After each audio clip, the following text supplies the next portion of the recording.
nuestros colegas que no van a la teoría, pero después, revisando las notas, el 70% aprueban.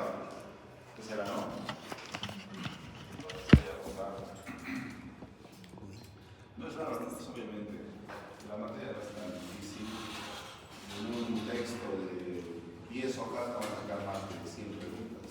Entonces es más fácil estudiar de exámenes que de texto, ¿no? Para probar es una maravilla, ¿no?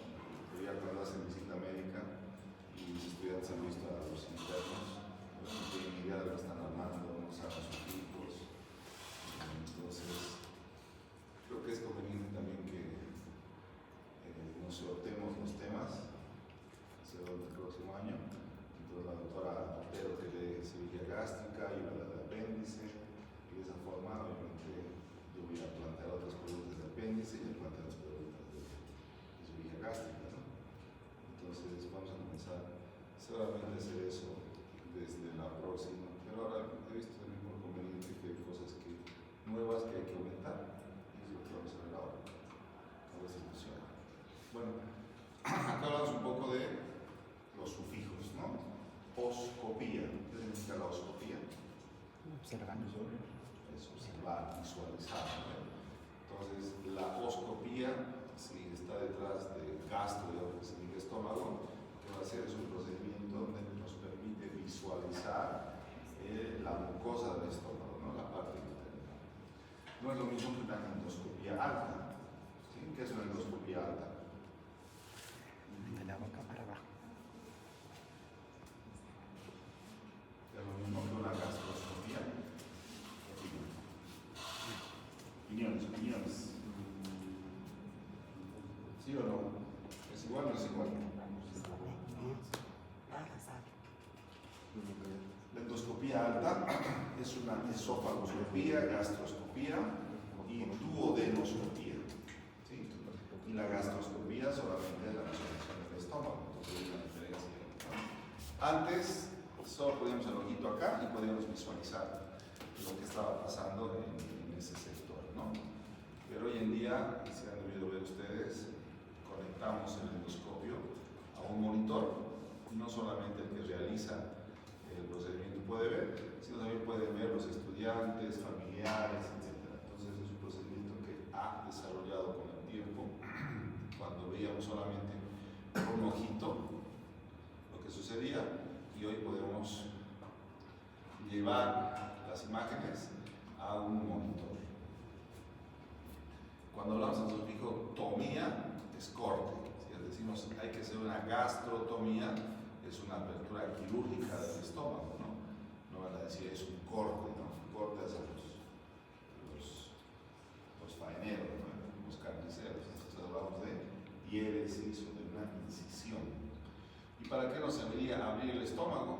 ¿Sí? Para explorar. A veces han escuchado que las personas se comen el pelo. Sí, las mujeres, ¿no? Más mujeres que hombres por la ansiedad, y el pelo, a pesar de los ácidos, no se digiere.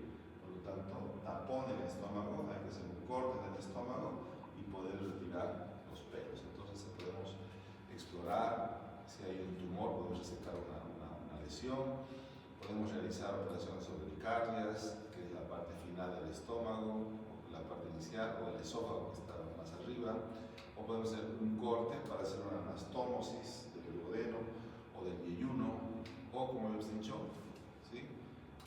Retirar cuerpos extraños, algo que se come un niño, o las mujeres cuando se comen los pelos, ¿no? ¿Cómo se llama cuando se comen los pelos? Tricofagia.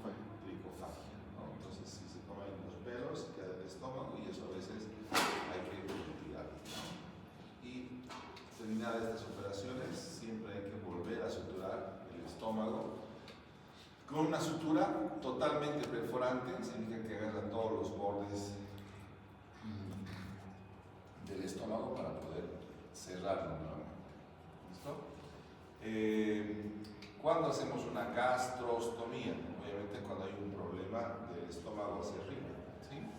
Neoplasias obstructivas en el esófago, orofaringe, un trauma en la cabeza o en el cuello, accidentes automovilísticos, de moto, enfermedades neurológicas, ¿sí? Que los necesitan una diagnóstico correcta, neuropsiquiátricas, lesiones del esófago, fístulas también puede haber por problemas.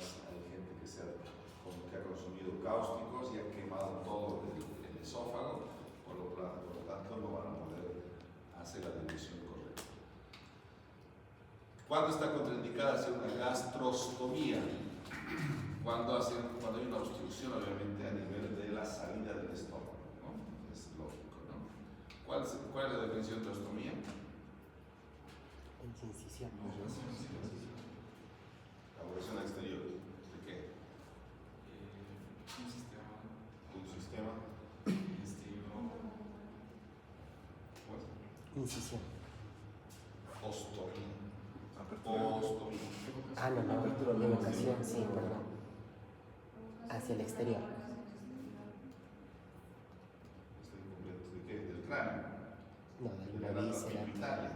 Del órgano ¿Dijimos? el sistema digestivo urinario y Respiratorio. Solo los tres sistemas pueden tener ostomías. Es más, por eso dicen, avocación al exterior de un órgano. ¿De cuál? ¿Del corazón? Es un órgano, ¿no? ¿Del riñón? De la glándula pituitaria. Entonces la definición es incompleta. Solo los tres sistemas pueden tener ostomías. Ejemplo del sistema digestivo. El sistema urinario. Cistostomía, nefrostomía. El sistema respiratorio. Traqueostomía. No hay otras ostomías. Y las ostomías, antiguamente, ahora ya todas, o la mayoría se hacen por forma percutánea, podían hacer de acuerdo al que lo descubría. Quieto, Stam, Janeway, Bach Janeway, todos le decían, yo le pongo un puntito al estómago, yo le hago 2 puntitos en la serosa, hago un túnel y luego lo saco por el estómago, por la pared abdominal, ¿no? Entonces todos tenían una técnica diferente que les funcionaba mejor, pero para eso había que hacer sí o sí una laparotomía. Pero hoy en día ya no es necesario eso, ¿no? Se hace mediante una punción y se coloca esta sonda. Esta es la sonda especial para gastrostomía. ¿Cómo se llama?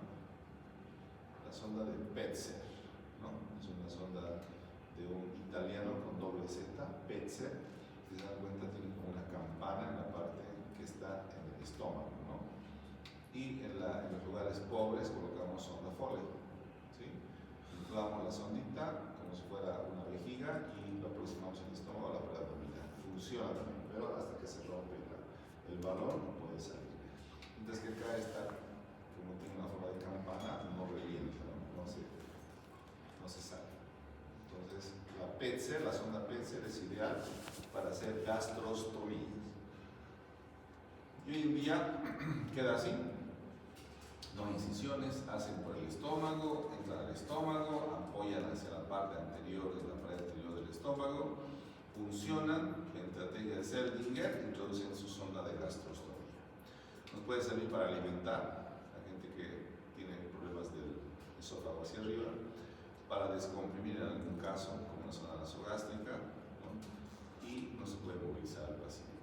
Entonces, esta es otro ejemplo de una gastrostomía percutánea en pacientes que no pueden alimentarse, tienen una disfunción cerebral, neuropsiquiátrica, tequeados, etc. Entonces hacen por gastroscopía y introducen la sonda con un solo orificio por donde va a salir la sonda de Petzer, la de gastrostomía. Esto puede servirnos de alimentación para pacientes con cáncer de esófago o que tengan trastornos permanentes en la deglución, que han tenido un trauma severo. La gastrostomía simple solo es en abocar directamente a la pared intestinal, ¿sí? Es sencillo. Luego habían otros, esto es parte de la historia, donde se colocaba entre las fibras del recto anterior, que servían como un esfínter, ¿no? Mucha literatura, pero al final eran sondas que servían, como les habíamos dicho, solo para alimentación, ¿no?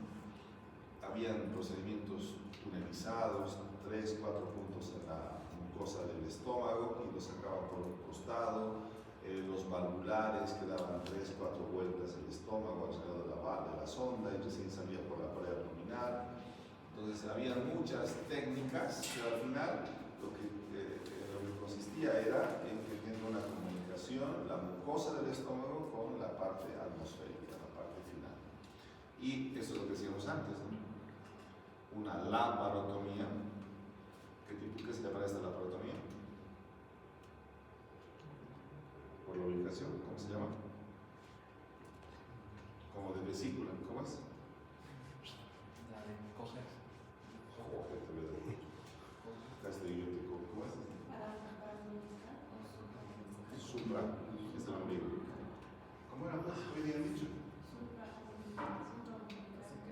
Incisión mediana. Mediana supraumbilical.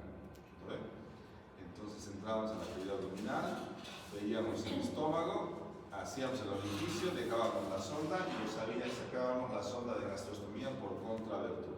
¿Sí? Toda una cirugía para hacer una gastrostomía, ¿no? Cuando hoy en día se hace en forma percutánea, sencillamente así, ¿no? Nuevamente ahí apertura, incisión mediana supraumbilical, apertura del estómago. En el punto más alto se hace una careta con cera 2 ceros, se hace un punto, se perfora el estómago, se deja el balón de gastrostomía, o la Petzer, o la Foley, y se saca por contraabertura, ¿sí? Antes de los 80, 90.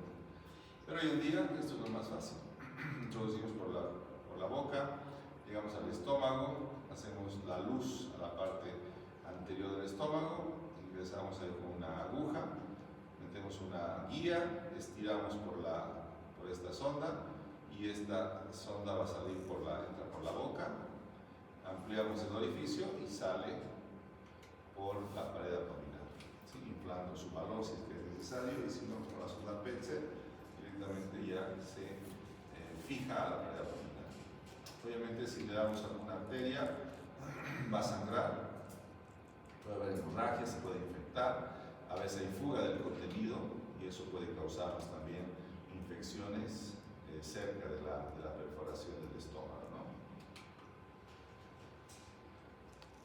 Esta es una gastroenteroanastomosis, ¿sí? O sea, el estómago podemos unirlo al estómago, ¿sí? Y eso, si unimos el estómago con el intestino y aumentamos la palabra anastomosis, estamos diciendo que hay una unión entre el estómago y el intestino, ¿sí?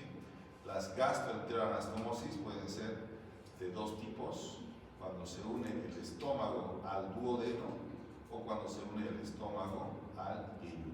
En este caso es una unión del estómago al yeyuno. ¿Cuándo realizamos estas gastroenteroanastomosis? Cuando hay un obstáculo aquí, a nivel del píloro, entonces hay que saltar este obstáculo y directamente unimos el estómago al intestino, ¿sí? O cuando hay una fístula a nivel del estómago, situado en la parte declive, o cuando la boca anastomótica entre el estómago y el intestino tenga menos de 5 centímetros de diámetro. Las gastroenteroanastomosis pueden ser una cirugía única, con tal de evitar al paciente que muera por desnutrición y se pueda alimentar, o como una cirugía previa a veces a pacientes desnutridos, portadores de lesiones uterinas, que más adelante vamos a realizar una cirugía de píloro, ¿no? Una retirada del píloro. Las gastroenteroanastomosis pueden estar en diferentes lugares del estómago, ¿sí? Si sacamos la parte final del estómago, a veces necesitamos anastomosar a ese nivel. Puede ser anterior, ¿sí? Llamada también precolónica, como ven acá, está pasando por delante del colon transverso, entonces es anterior.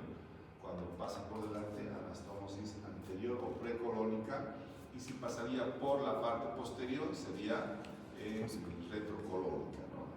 Gastroenteroanastomosis posterior, pero como no está suelto el colon, necesitamos hacer una perforación del mesocolon transverso para que pueda atravesar a través del mesocolon. Entonces por eso también se denomina transmesocolónica, ¿no? Porque está atravesando el mesón para llegar al estómago. Esta se llama técnica de Brown, cuando un asa del intestino se va a anastomosar al estómago, a la parte final del estómago.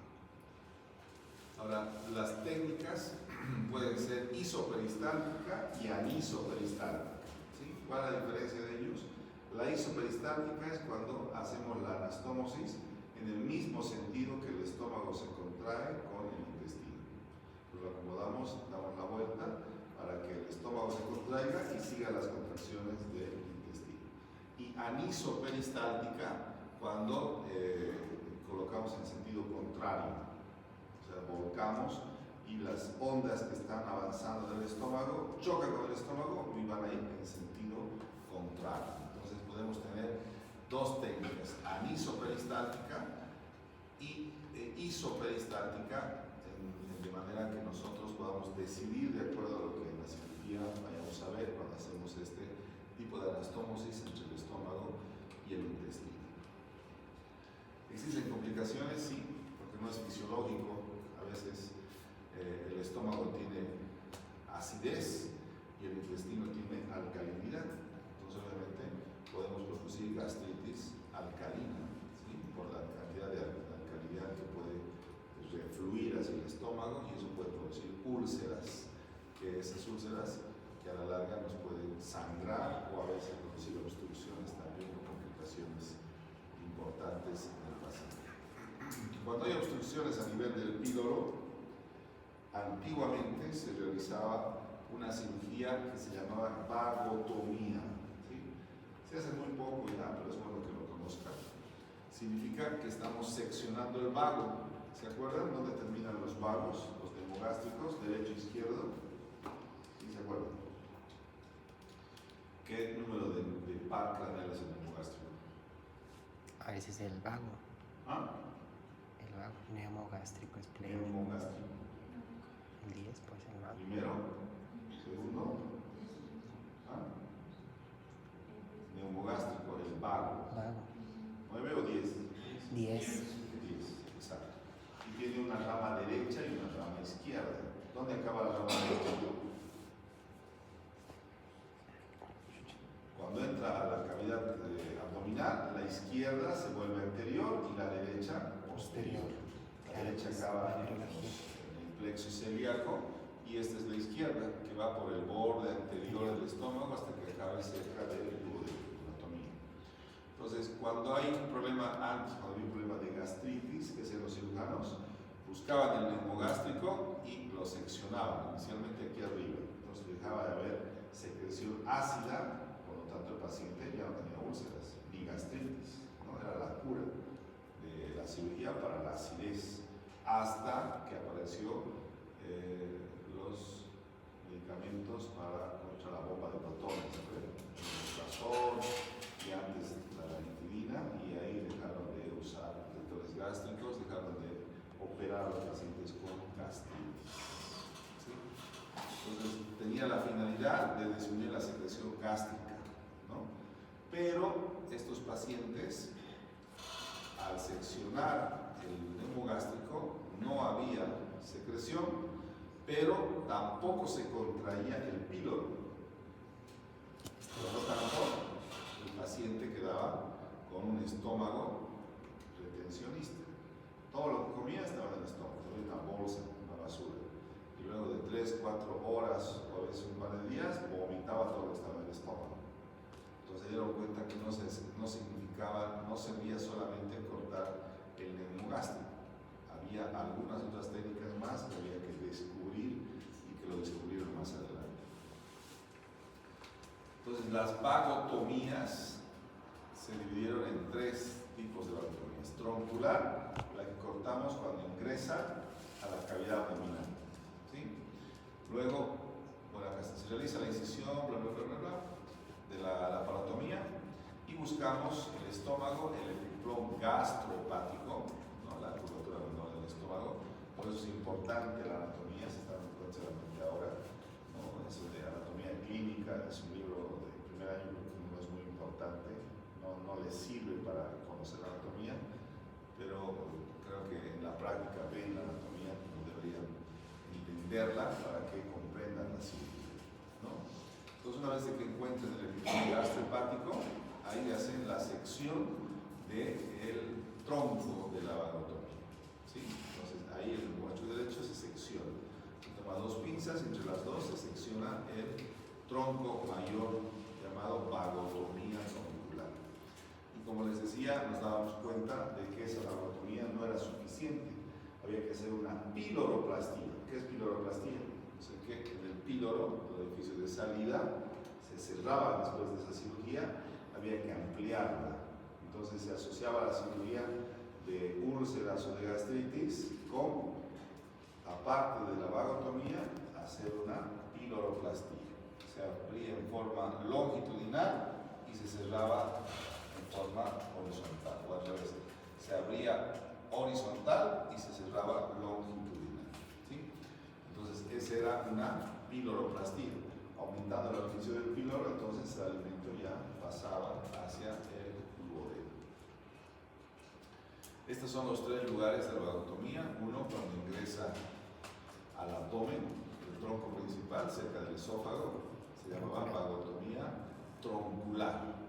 La vagotomía selectiva seccionaba el peritoneo y debajo del esófago se encontraba el hemogástrico izquierdo, ¿no? Y ahí obligatoriamente se realizaban todas las técnicas, una piloroplastia.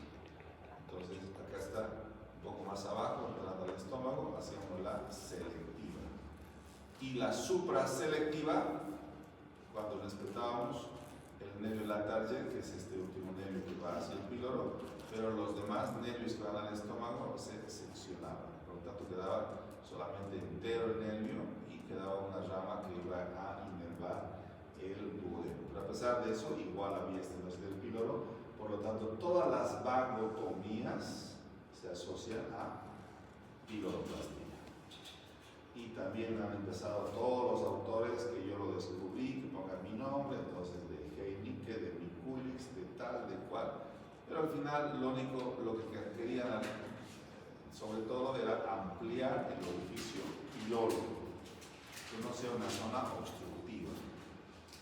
Entonces a veces hacían incisiones en 2/3 del duodeno, 1/3 del estómago y lo suturaban en forma longitudinal, de esa forma ampliando el espacio del píloro o suturando el esófago, el duodeno también al estómago, ¿sí? Esta piloroplastia de Jabulay, por ejemplo, es una gastroduodenoanastomosis, ¿sí? O sea, estamos uniendo el duodeno al estómago, ampliando el orificio del píloro, ¿sí? Como acá se ve. Se puede seccionar todo esto y se une el duodeno al estómago. La de Finney también, todos, si se dan cuenta, el objetivo es agrandar el orificio pilórico para que pasen los alimentos. Y hay que suturar celosa con celosa, como dice acá, de tal forma de que tanto el duodeno como la última parte del estómago sea una sola boca anastomótica. O sea, sería una gastroduodenoanastomosis. ¿Listo? Ahora, las gastrectomías. ¿Qué significa gastrectomía? Ectomía, extirpación. Ahora, acá le faltaría que total, parcial, subtotal, ¿no? Entonces, si decimos gastrectomía subtotal o en manga, como está de moda ahora, entonces esta es una gastrectomía en manga, ¿sí? Lo que hacen a los gorditos, ¿no? Una gastrectomía en manga en la cirugía bariátrico-metabólica, sacando toda la curvatura mayor del estómago y dejando solamente una manga, o sea, sacando casi el 80% del estómago y queda solo 20%. ¿Qué capacidad tiene el estómago? ¿Cuánto entra en el estómago habitualmente? Un aproximado. Anatomía. Primera.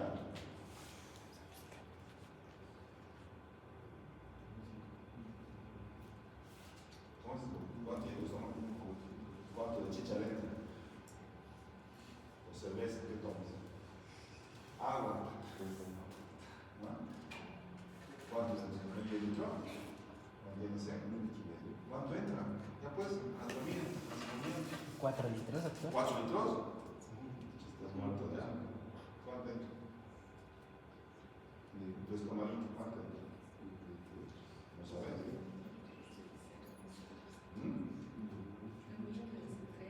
¿3 litros? ¿El tuyo? Bien, excelente. ¿Cuánto entra el estómago, chicos? 4 litros. 1 litro, ¿no ven? No más de 1,5. No es de que seamos obesos y ahí tenemos un estómago de 4 litros. La anatomía dice 1,5 litros. ¿No? Entonces, si sacamos el 80%, está quedando más o menos con cuánto? Con 500, 600 ml. Una botellita de agua, eso. Y obviamente con ese estómago, los gorditos empiezan a bajar de peso. ¿Ven? Y eso le llaman cirugía metabólica. ¿Ven? Que ya no está hipertenso, ya su azúcar se controla, empieza a enflaquecer, se pierden los cachetes. ¿No? Entonces, cirugía bariátrica metabólica, ¿no? $15,000. Si es que no se complica, ¿no? Si no hay, el cirujano paga $30,000 de indemnización. Bueno, entonces la gastrectomía, ¿sí? Según la porción que el estómago vayamos a extirpar, entonces las gastrectomías puede ser por escisión, una resección de un segmento del estómago, y podemos hacer ahí también una píloro, sacamos el píloro y el ano, se llama píloro-antrectomía, o sacamos la mitad del estómago inferior, gastrectomía subtotal, resección del píloro y del cuerpo inferior del estómago. Si hay un tumor que abarca todo el estómago, gastrectomía total, todo el estómago. Y si sacamos solo el fondo, fundectomía. Entonces, dependiendo en qué parte del estómago vamos a sacar, hacemos nosotros nuestra definición. Esta modificación, cuando se hacen gastrectomías, consiste en cerrar la boca. Acá hacemos una sección del estómago, cerramos esa boca gástrica y abocamos el yeyuno, ¿sí? En sentido isoperistáltico. ¿Qué significa? Se contrae así el estómago, miren, y nos acomoda el yeyuno de la misma forma para que avance el alimento. Entonces, isoperistáltico, ¿no? A esa se llama esa modificación de Hofmeister-Finsterer cuando hacemos una gastrectomía, cuando unimos el estómago al yeyuno. ¿Y qué pasa cuando sacamos todo el estómago? Extirpación total, desde el cardias hasta el píloro, todo el estómago. ¿Cómo se hace la reconstrucción? ¿Sí? Se presenta el síndrome de agastria, y eso se caracteriza por falta de apetito. Si no hay estómago, a veces tenemos apetito y empezamos a adelgazar. Por lo tanto, hay pérdida de peso, insuficiencia digestiva y también nos puede llevar a una anemia. ¿Cómo creen que podríamos restituir el tránsito si sacamos el estómago? ¿Qué técnica?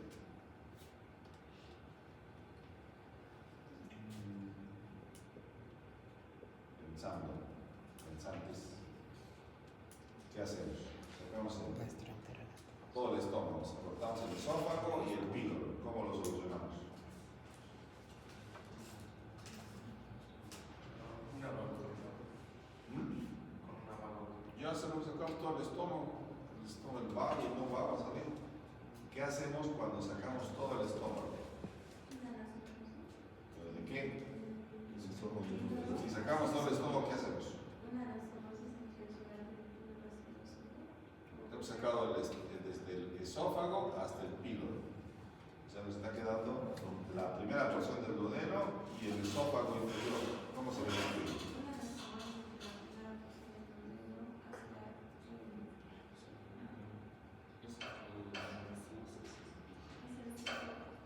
¿Qué harían ustedes? Ostomía. Listo.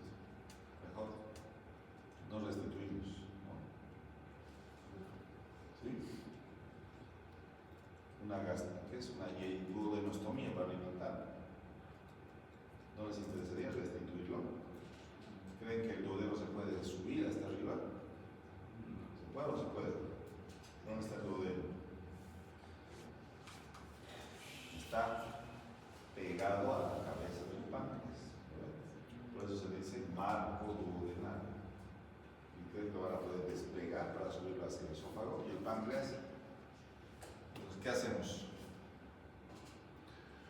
Bueno, las gastrectomías pueden ser subtotal, la mitad, total. ¿Cuándo? Sobre todo, fíjense, hay cáncer o hay una úlcera perforada. Y ahí sí hay que retirar el estómago. ¿Sí? Aquí es una gastrectomía subtotal, donde sacamos la mitad del estómago y subimos. No subimos el duodeno, subimos el yeyuno. ¿Sí? Y en el caso que les he preguntado, aquí vamos a ver, creo, lo mismo, el cáncer es la primera indicación para retirar todo el estómago. ¿Sí? Hay cáncer maligno con ganglios, todo el estómago fuera. Después, ¿qué hacemos? Lo dejamos así, subimos el duodeno al esófago o bajamos el esófago al duodeno.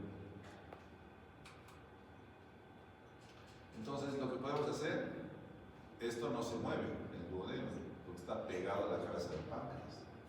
Entonces, tenemos que subir un asa yeyuno, anastomosar al esófago. Primero cortamos, porque esto está aquí.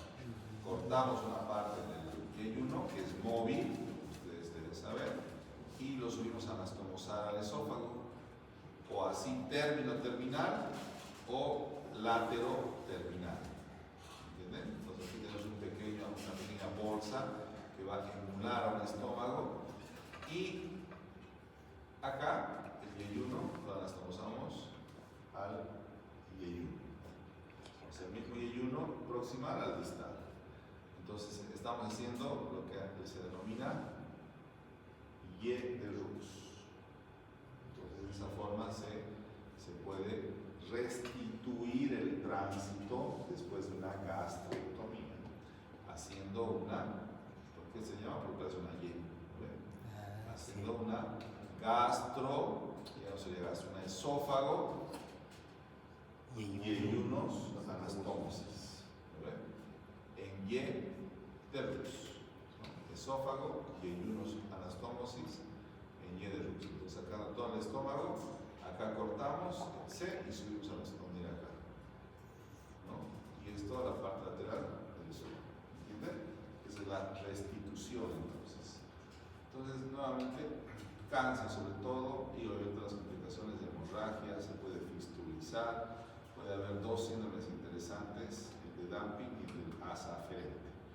El asa aferente es una dificultad para evacuar líquidos biliopancreáticos por la cirugía que se hace, y eso puede estar sometido a angulación de una asa corta, a una torsión del asa aferente, puede haber adherencias, puede haber acodadura del mesocolon, o puede haber una impregnación de la boca anastomótica, lo que puede causar síndrome de obstrucción intestinal alta, y el paciente se siente hinchado y empieza a vomitar.